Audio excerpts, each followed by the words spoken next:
오늘 어린아이와 같은 마음으로 우리 제목으로 함께 말씀을 생각해 보도록 하겠습니다. 누가복음의 특징은 누가복음에서 누가가 말하고자 하는 제자도의 특징은 장벽을 허무는 데 있습니다. 그래서 누가는 기도를 통해 모든 장벽이 허물어질 수 있음을 가르치고 있는데, 오늘 말씀을 통해서 우리가 생각해 보자면 기도가 우리 모든 사람의 장벽을 허무는 역할을 하고 있다, 이렇게 얘기할 수 있습니다. 왜 기도가 모든 사람과 사람 사이의 장벽을 허물 수 있느냐 하면, 그 기도 자체가 바로 겸비함에 있기 때문입니다. 많은 사람들이 서로 장벽을 세우고 갈라지고 다투고 하는 이유는 사실 우리 안에 겸손함이 없기 때문입니다. 교만하기 때문이죠.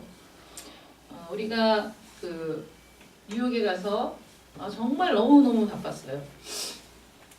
쇼핑도 시간을 쪼개서 어떤 시간과 시간 사이에 막 쇼핑하러 달려가는 것도 막 40분, 1시간 달려가서 급하게 막 사고 또 나와서 또 뭐 집회를 하든 만남을 갖든 뭐 이런 일들을 하면서 정말 하루에 한 서너 시간밖에 못 잔 것 같아요.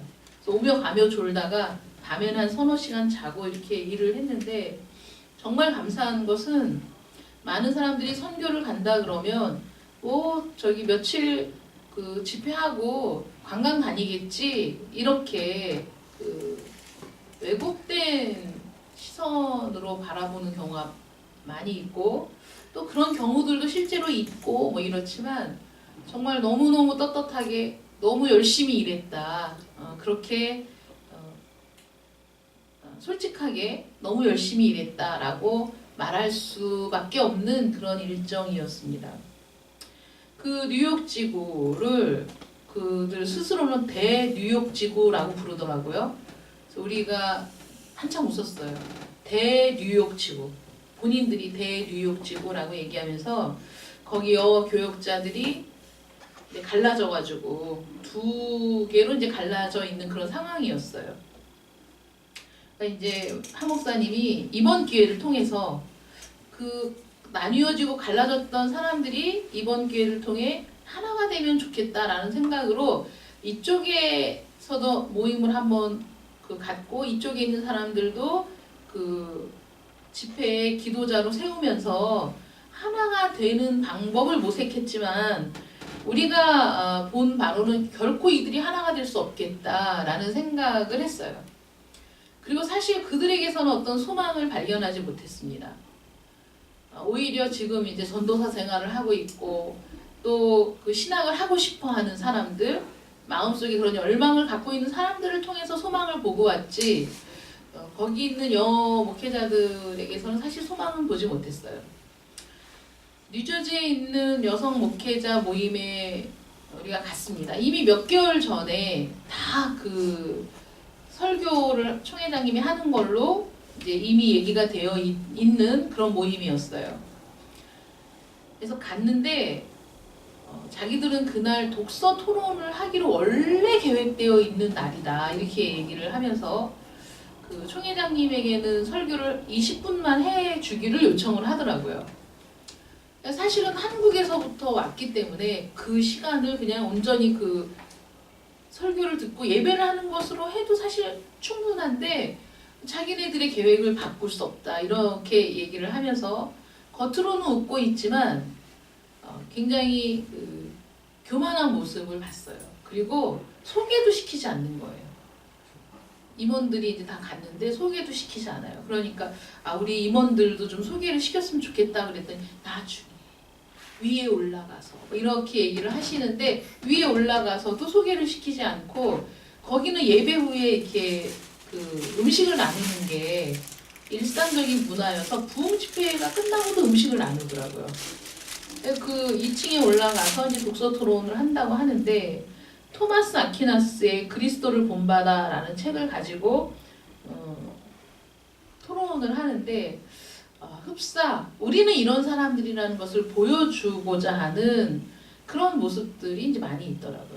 지적인 교만이 이제 많이 있는데, 제가 이렇게 보면서 제대로 토론다운 토론을 하는 사람은 한 사람밖에 못 봤어요. 그 중에 다른 사람들은 그건 뭐 토론이라고 볼 수도 없는 것이었는데, 그 모습들을 보면서 마음이 아팠어요. 저렇게 지적인 교만이 가득 차가지고 자신들의 지식을 드러내고자 하는 사람들에게서 저는 참된 지식은 보지 못했어요. 그 중에 한 사람이 그래도 좀 똑똑한 사람이었어요. 그래서 그 전체적인 그 책의 내용과 분석을 그래도 제대로 한 사람이 있었는데, 그것이 과연 우리의 영성과 목회에 어떤 의미가 있을까를 생각해 보자면 사실 미비한 거라는 거죠. 그런 것들은. 그러니까 그런 모습들을 보면서 참 마음이 많이 아팠고, 그렇게 갈라진 사람들이 그 교만한 상태를 가지고 과연 하나가 될 수 있느냐? 그 하나가 될 수 없어요, 절대로. 그러니까 그런 그 실상들을 이제 보고 온 것이죠. 근데 누가는 정말 기도하는 사람이라면 마음의 장벽을 허물 수밖에 없다. 정말 기도하는 사람이라면 다른 사람을 향하여 마음을 열 수밖에 없다. 왜냐하면 기도라는 것 자체가 하나님 앞에서 우리를 낮추게 되는 것이고, 겸비하게 하는 것이고, 겸손하게 하는 것이기 때문이다. 이렇게 얘기를 하고 있다는 것이죠. 그래서 우리가 하나님 앞에서 의시되면서 내 자신이 얼마나 잘난 사람인지를 주장할 수 없죠. 하나님 앞에 기도할 때. 여러분 그렇지 않습니까? 정말 하나님 앞에 기도할 때는 내 자신이 한없이 낮아질 수밖에 없는 거예요. 기도가 쌓이면 결국 자기를 낮추게 되고, 모든 사람들이 기도를 통해 자기 자신을 낮추려고 한다면 당연히 부자와 가난한 자, 높은 자와 낮은 자, 그리고 그 어떤 뭐 신분의 장벽도 다 무너질 수밖에 없는 거죠. 그래서 초대교회 때 그 상전과 노예가 한 자리에서 예배를 드릴 수 있었던 이유는 그들의 장벽을 기도로 깰 수 있었기 때문이에요. 우리는 모두 하나님 앞에서 낮아질 수밖에 없는 자들이라는 동일한 고백이 있었기 때문에 그들은 예수 안에서 하나를 이룰 수 있었던 것이죠. 결코 하나가 될 수 없는 사람들이 하나가 될 수 있었던 것, 그것이 바로 기도의 능력이다. 이렇게 누가는 얘기하고 있는 겁니다. 그런데 이 겸손한 태도는 세상에서 쉽게 볼 수 있는 겸손함과는 다른 겁니다. 왜냐하면 세상에서도 그런 모습은 보일 수 있어요. 내가 저 사람보다 더 높은 지위에 있는 것이 분명하지만 그 사람 앞에서 나를 낮출 수 있어요. 아유, 저는 뭐 그런 일을 할 수 있는 그런 존재가 못 됩니다. 뭐 이렇게 낮출 수 있죠. 상대를 더 높여줄 수 있어요. 이 세상에서도 예의 바른 사람은 그렇게 할 수 있다는 거예요. 그런데 하나님 나라에서 요구되는 겸손은 그런 겸손이 아닌 겁니다. 그런 겸손이 아니라 하나님 앞에서 내가 누구인가를 철저하게 깨달은 사람만이 가질 수 있는, 그게 겸손이라는 거예요. 내가 하나님 앞에 어떤 존재인가, 나의 본질은 무엇인가를 철저하게 깨달은 사람이 보이는 아름다운 품성이 뭐냐? 겸손이라는 것이죠. 오늘 본문 말씀 9절 말씀 보실까요? 9절 말씀 보시면, 또 자기를 의롭다고 믿고 다른 사람을 멸시하는 자들에게 이 비유로 말씀하시되, 두 사람이 기도하러 성전에 올라가니 한 사람은 바리새인이고 한 사람은 세리였습니다. 바리새인은 서서 따로 기도하여 이르되, 하나님이여, 나는 다른 사람들 곧 토색, 불의, 간음을 하는 자들과 같지 아니하고 이 세리와도 같지 아니함을 감사하나이다. 나는 일에 2번씩 금식하고 또 소득의 11조를 드리나이다. 이렇게 바리새인이 기도했어요. 이 바리새인은 하나님 앞에서 자기가 모든 종교적인 요구들을 다 지키고 있다는 사실을 드러내고 있는 겁니다. 그리고 그것을 무엇으로 포장하고 있냐면 감사라는 것으로 포장하고 있는 것이죠. 하나님, 나는 내가 다른 사람들보다 이렇게 할 수 있어서 감사합니다. 이렇게 살고 있어서 감사합니다. 이런 것들을 행할 수 있어서 감사합니다. 라고 감사라는 말로 자기가 의롭다고 주장하고 있는 걸 교묘하게 포장하고 있는 거예요. 결국은 이 사람은 감사라는 말을 빼면 나는 이렇게 의로운 사람입니다 라고 하나님 앞에 주장하고 있는 것이죠. 나는 이런 사람이야. 나는 이렇게 의로운 사람. 나는 이렇게 잘하는 사람. 나만큼 신앙생활 잘하는 사람도 드물지 라는 교만으로 꽉 차 있는 사람이죠. 이 사람이 밖에 나가서는 지극히 겸손한 자의 모습을 할 수 있지만 그러나 그 사람의 마음은 너무나 높고 교만하다는 거예요. 이 바리새인이 갖고 있는 가장 큰 문제는 바로 다른 사람을 멸시하는 거라는 거죠. 다른 사람을 무시하고 멸시하는 거예요. 저런 것들은 나와 비교가 안 되지. 내가 어떤 사람인데 라는 생각이죠. 여러분 이런 생각은 드러나지 않을 것처럼 보이지만 언젠가는 반드시 표면적으로 드러나게 되어 있어요. 그 사람의 교만이 자기 스스로 자기의 교만을 폭로하게 됩니다. 다른 사람들을 어떻게 생각하는지 그 모든 것들이 그 사람들의 표정과 그 사람들의 그 바디랭귀지를 통해서도 다 드러나는 것이고 그 사람의 언어를 통해서도 드러나게 되는 겁니다.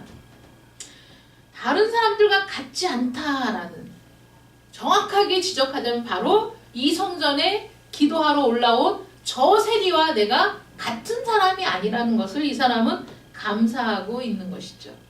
기도 시간에 어떻게 이런 기도를 할 수 있을까 싶기는 하지만 그러나 이런 그 다른 사람을 멸시하는 사람의 기본적인 모습을 지금 보여주고 있다는 것이죠. 그러나 세리의 모습을 볼까요? 세리는 13절에 보시면 세리는 멀리 서서 감히 눈을 들어 하늘을 쳐다보지도 못하고 다만 가슴을 치며 이르되 하나님이여 불쌍히 여기소서 나는 죄인이로소이다 이렇게 기도하고 있는 거예요. 하나님 나는 죄인입니다. 나를 불쌍히 여겨 주시옵소서 라고 기도했을 때 주님 뭐라고 말씀하시죠? 내가 너희에게 이르노니 이에 저 바리새인이 아니고 이 사람이 의롭다 하심을 받고 집으로 내려갔다는 거예요.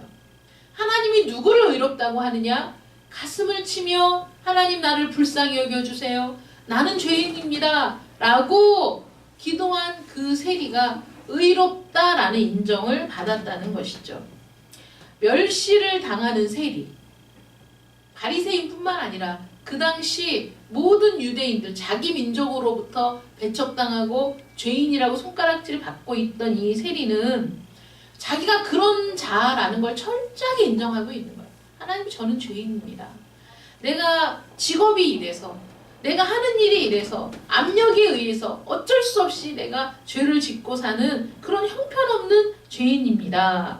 라고 고백하는 이 사람은 내가 누구보다 더 나은 사람인가에 대해서 관심이 없는 거예요. 내가 누구보다 더 나은 사람인가 자기를 끊임없이 비교하지 않아요. 오직 절대자이신 하나님 앞에 내가 얼마나 형편없고 부족하고 초라하며 무력한 자인가를 눈물로 호소하는 사람이죠. 우리 모든 사람이 이 세리와 같은 심정이 될 때 그런 마음으로 기도할 때 하나님이 의롭다라고 인정해 주신다는 거예요. 이 바리새인은 소득이 11조를 냈어요. 일주일에 2번씩 금식했어요. 그 사람은 자신의 행위로 의롭다고 인정을 받으리라고 생각했습니다. 나 정도 하면 충분히 의롭지 라는 착각을 한 거예요. 그러나 성경은 우리가 무언가를 해서 의로워질 수 없는 존재라는 것을 누누이 말하고 있잖아요. 모든 사람이 죄를 범하였음에 하나님의 영광에 이르지 못해요. 모든 사람이 죄인인데 어떻게 우리가 무엇을 한 것으로 의롭다고 인정을 받을 수 있겠습니까? 아무것도 우리는 인정받을 만한 존재가 아니라는 거예요. 단지 하나님, 거룩하신 절대적인 하나님 앞에 설 때 내 자신의 무력함을 고백할 수밖에 없는 그런 연약한 존재인 것이죠.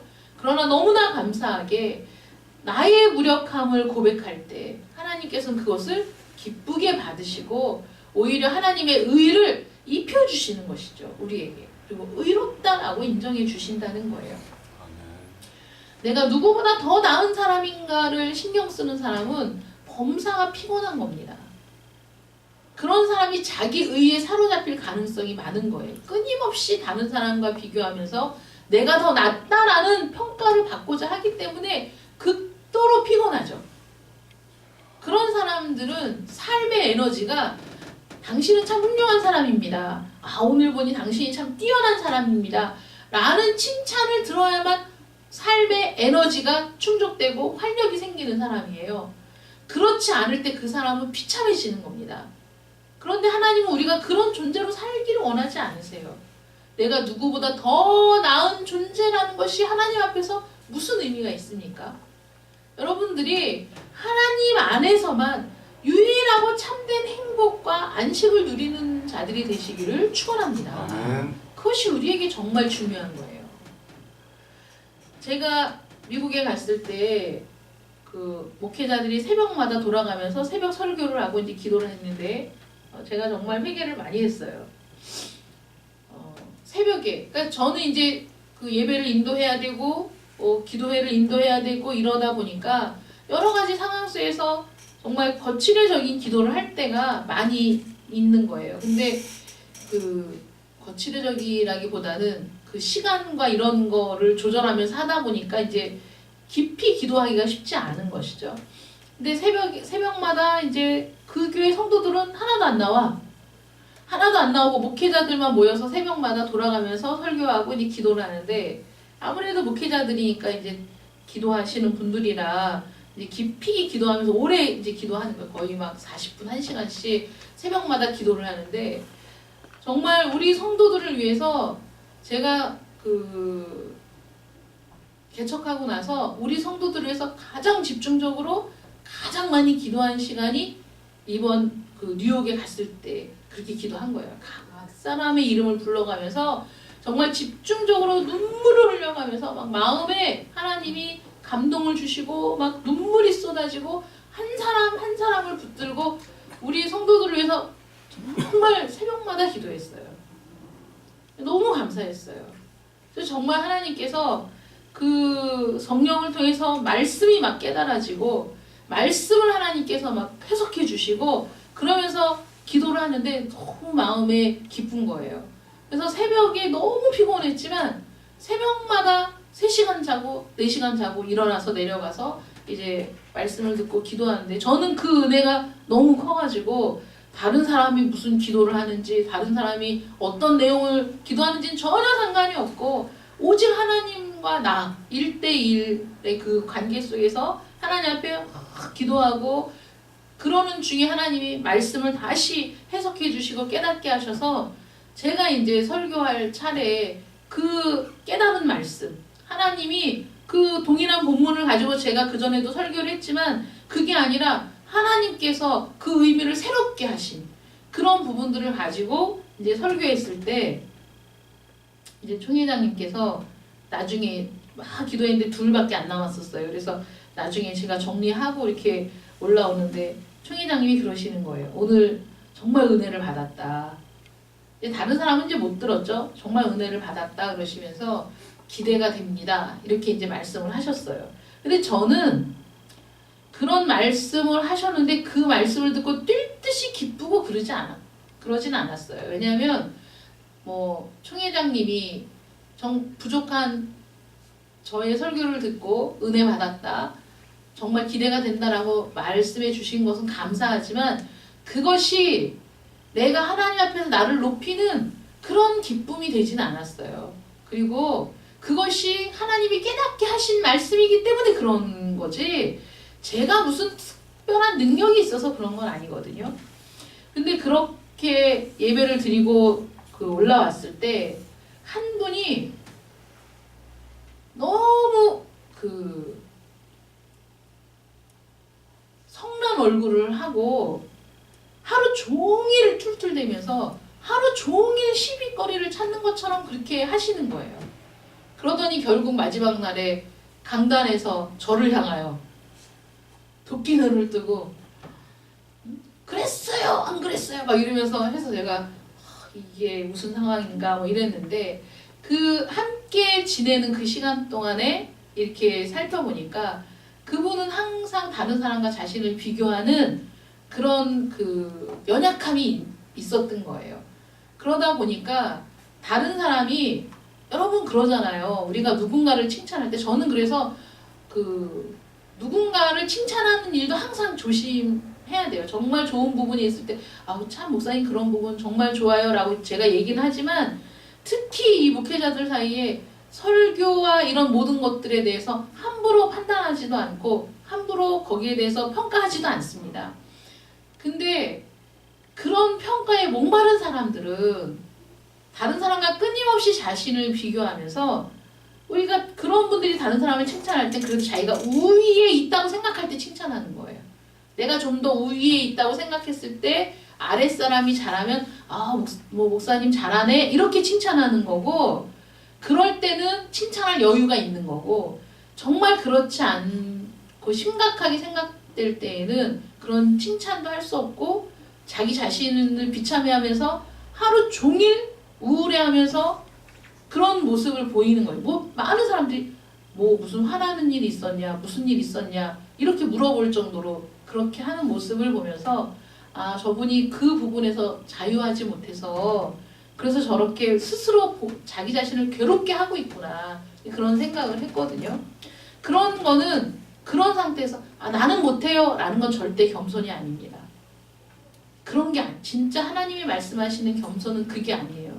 내가 절대자이신 하나님 앞에서 나는 정말 아무것도 아니라는. 그래서 제가 뉴욕 가기 전에 우리 기도회 할 때 많이 불렀던 찬양 있잖아요. 내가 할 수 있는 것이 무엇인지 나는 몰랐네.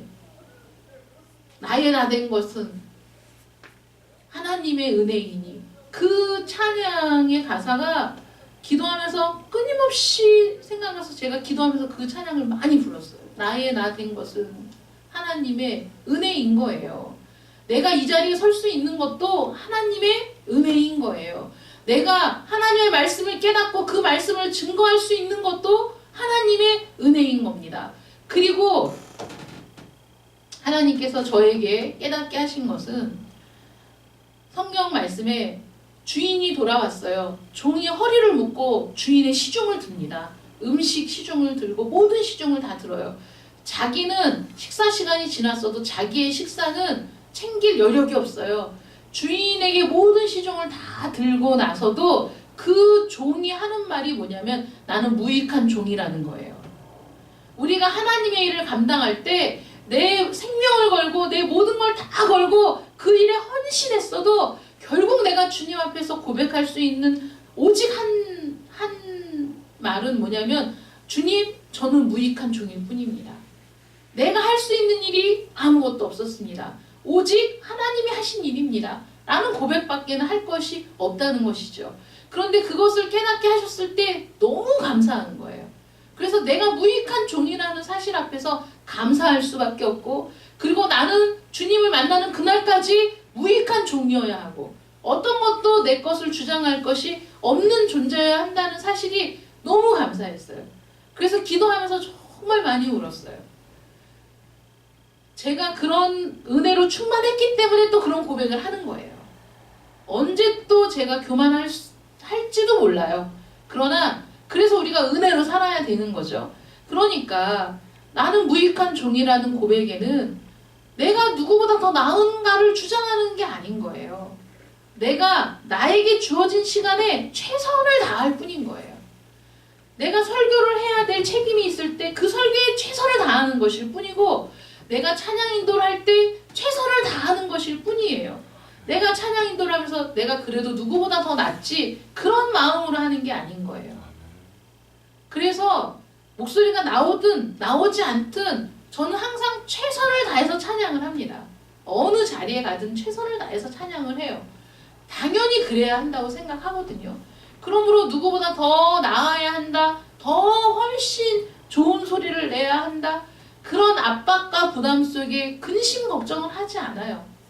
모든 것 주님께 맡기고 그냥 하는 거예요. 언제든지 그런 상황들이 일어날 수 있어요. 그리고 언제든지 종들은 준비가 되어 있어야 돼요. 느닷없이 찬양 인도 좀 해주세요. 그러면 아무것도 준비되어 있지 않지만 나가서 하는 거예요.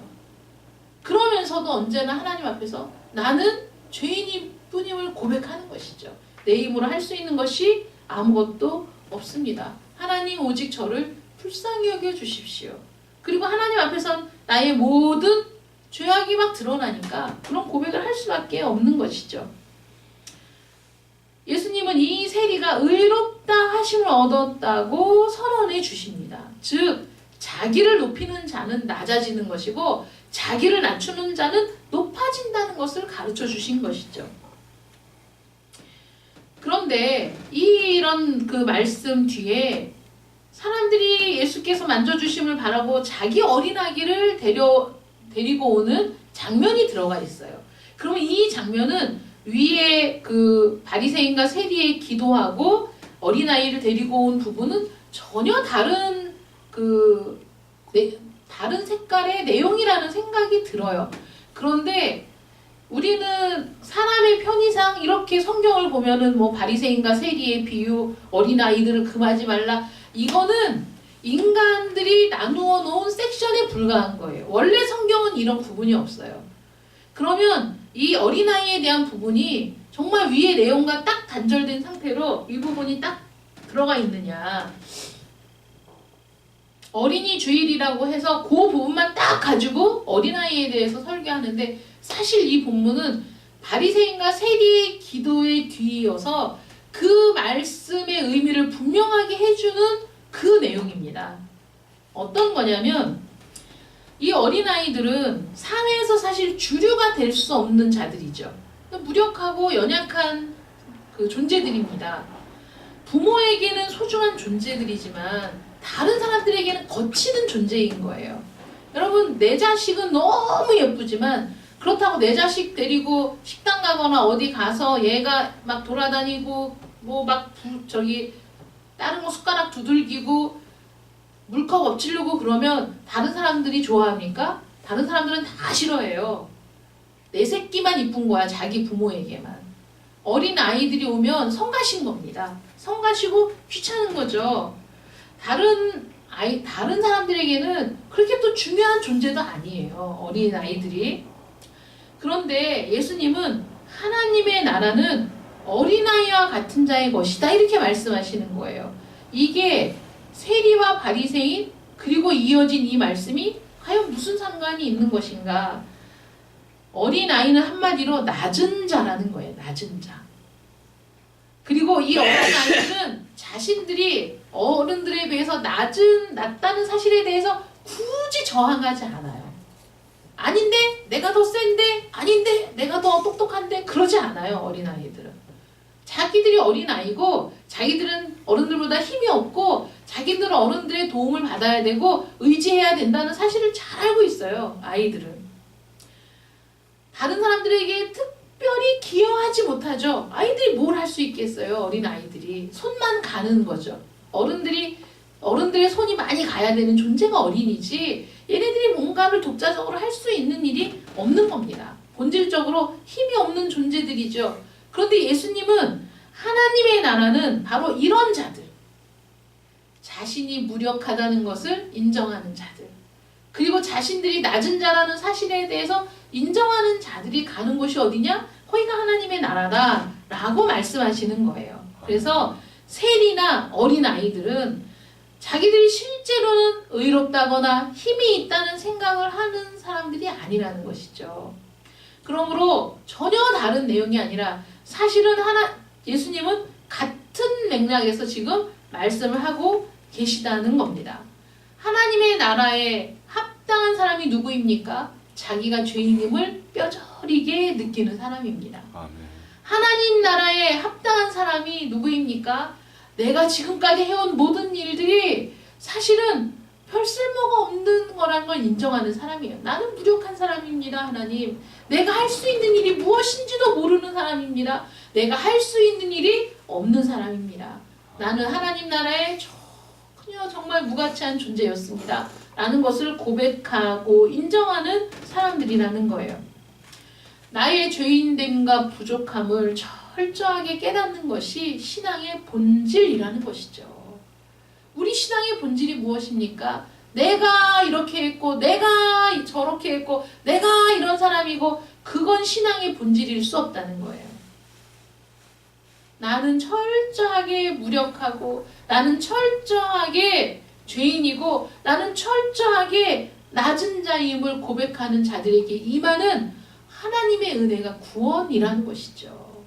그래서 나는 구원에 아무런 영향도 끼칠 수 없는 존재라는 것을 고백하는 사람. 그래서 자신이 죄인됨을 깨달을 나는 내가 죄인임을 깨달은 것밖에 없어. 그런데 은혜로 하나님이 우리를 구원하신 것이죠.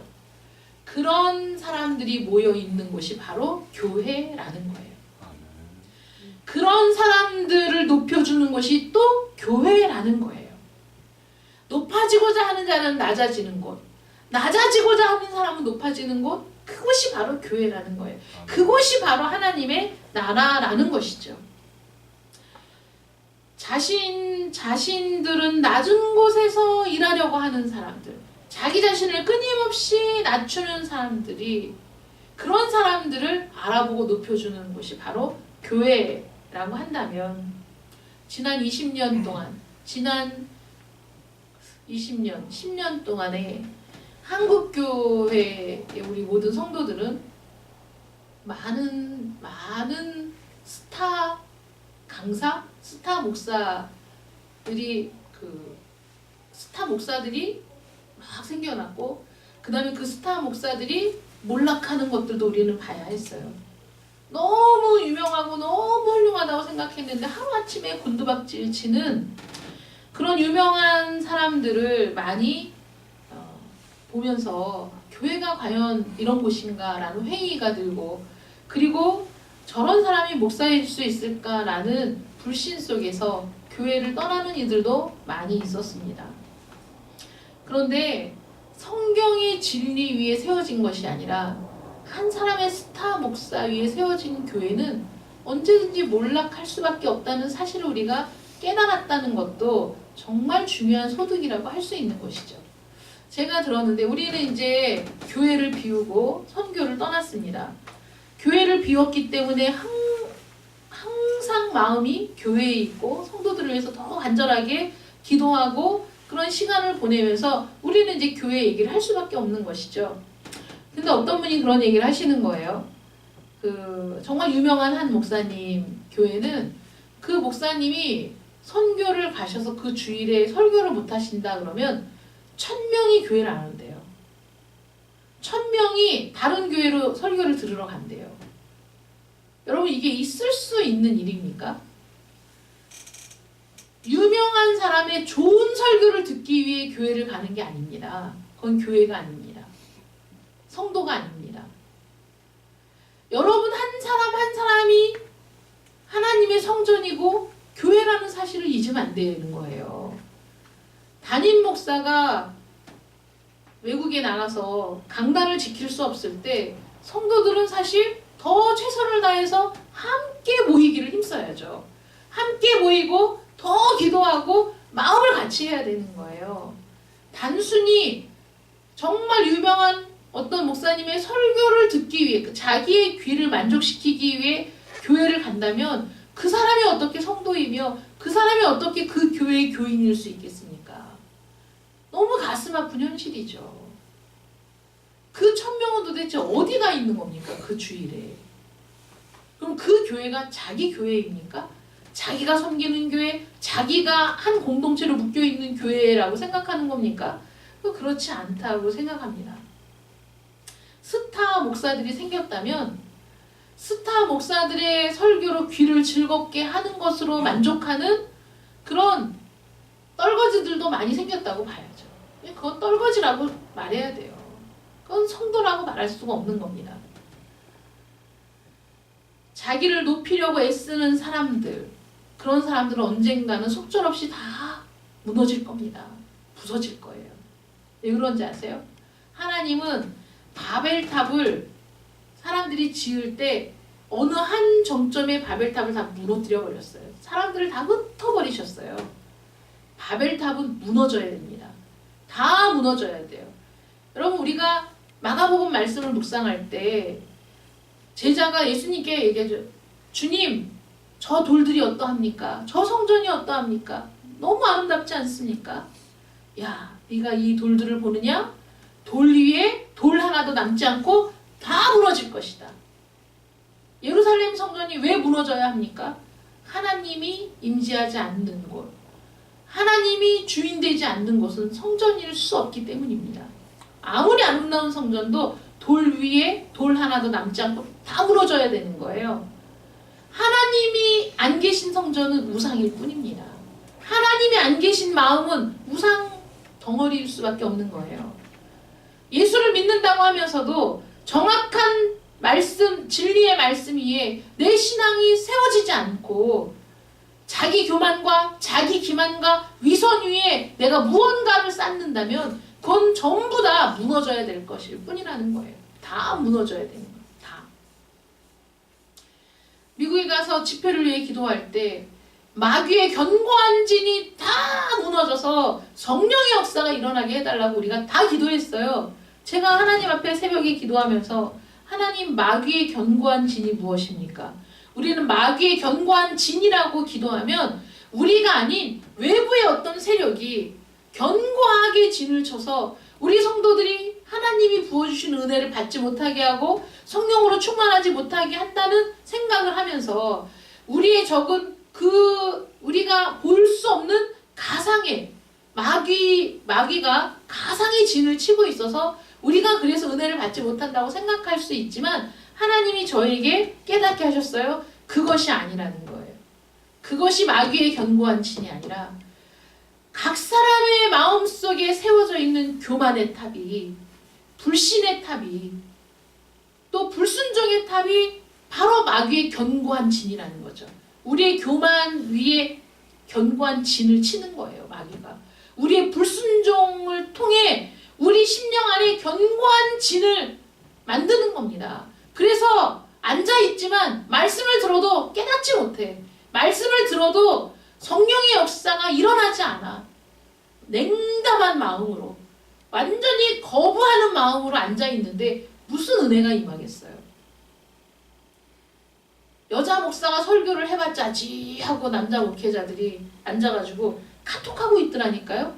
카톡하고 있어. 설교 시간에. 어떤 분은 그러는 거야. 뭐 그전에는 인정하지 않았는데 여자 목사들이 할 일이 있으니까 이렇게 또 안수를 주고 하는 거지. 그러면서 남자 목사가 할 수 없는 일을 하라고 여자 목사를 세웠다. 이렇게 얘기하는 거예요. 대놓고. 그러면서 창녀들, 미혼모들, 그러니까 그런 부분에 한정해서 남자들이 그 창녀들 만나러 갈 수 없잖아. 그러면 여자 목사가 가야지. 그래서 여자 목사들이 남자 목사들이 하는 일을 하려고 하지 말고 남자 목사들이 할 수 없는 일을 해야 된다 이렇게 얘기하는데 정말 속에서 확 그 자리가 아니면 그런 인식들 여전히 지금도 왜 구원이 필요한 자들에게 복음을 전하는데 여자와 남자를 구분해야 됩니까? 그러면 여자 목사들이 있기 전에 창녀들은, 미혼모들은 다 방치되고 다 죽어야 되고 구원받지 못해야만 했던 것일까요? 그렇지 않잖아요. 예수님도 창녀들의 친구가 되셨고 예수님도 세리들의 친구가 되셨는데 그런 구분은 하나님이 하시는 구분이 아닌 겁니다. 그런 사람들이 둘째 날, 셋째 날 그들이 큰 소리로 아멘을 외치면서 그 마음속에 있었던 그 전에 받았던 은혜가 되살아나면서 한 분이 그런 고백을 하는 거예요. 첫날은 말은 굉장히 친절하게 했지만 속은 전혀 그렇지 않은 그분이 셋째 날 얘기하는 거예요. 말씀을 가지고 얘기하면서 마음속에 새로운 기대가 생기고 그리고 소망이 생겼다. 자기도 사실은 여자 목사님을 섬겼었다. 옛날에. 이렇게 얘기를 하는 거예요. 그러면서 식사하자. 식사 대접하겠다. 그런 사람들이 생기고 그 다음에 교회 협의회 부회장이 자기가 10월이 되면 교회 협의회 회장이 됐는데 내년에 다시 한번 모시고 싶다. 이런 일들이 막 일어난 거예요. 그래서 교회 협의회 사람들이 그 남자 목회자들이 은혜 받고 식사를 대접하기 위해 그냥 나중에 아무것도 할 수 없었어요. 점심 식사, 저녁 식사 계속 만나자고 하는 사람들 만나야 되고 신방해달라고 하는 사람들 신방해야 되고 그런 일을 하다 보니까 우리가 개인적으로 어떤 관광을 할 만한 시간들을 전혀 낼 수가 없는 그런 상황이었고 사실 그런 상황을 감사했습니다. 그렇게 할 수 있었음에. 그래서 내년에 다시 꼭 와달라는 그런 부탁을 하고 그리고 그 총회장님 설교를 듣고 기도받기 위해서 집으로 사람들이 와가지고 새벽 2시까지 다 기도받고 외국인들도 와서 소문 듣고 왔다고 그래서 와서 기도받고 또 그 하목사님 아들이 영어가 이제 되니까 옆에서 기도 받을 때 통역해주고 그거를 막 다 녹음을 하고 그걸 다 기록하고 이러면서 마음에 간절함을 가지고 있는 사람들 그런 사람들을 보면서 또 새로운 소망을 발견하게 됐죠. 그들에게 필요한 것이 무엇입니까? 낮아짐이고 자기 부인이고 철저하게 자기는 무력한 자라는 것을 고백할 때에만 그때에만 하나님의 놀라운 은혜가 임한다는 겁니다. 그런 자들을 통해 하나님의 나라가 세워져 간다는 것을 잊지 마시길 바랍니다. 그러므로 여러분들은 세리와 같이 기도하는 자들이 되시고 어린아이와 같이 자신의 무력함과 자신이 아무런 가치가 없는 존재라는 것을 하나님 앞에 고백할 수 있는 분들 그래서 하나님의 긍휼과 도우심을 간절하게 구하는 그래서 하나님으로부터 너희야말로 나의 백성이며 나의 의로운 자들이라는 인정을 받는 여러분들 되시기를 축원합니다. 아멘. 기도하겠습니다. 사랑의 하나님 감사합니다. 우리는 참으로 무력한 자들입니다. 우리는 참으로 아무것도 아닌 자들입니다. 우리가 무엇을 할 수 있습니까? 우리는 우리의 힘으로 구원을 이룰 수 없는 자들입니다. 우리의 힘으로 하나님께 나아갈 수 없는 자들입니다. 우리의 능력으로는 하나님의 긍휼을 얻을 수 있는 자들이 아닙니다.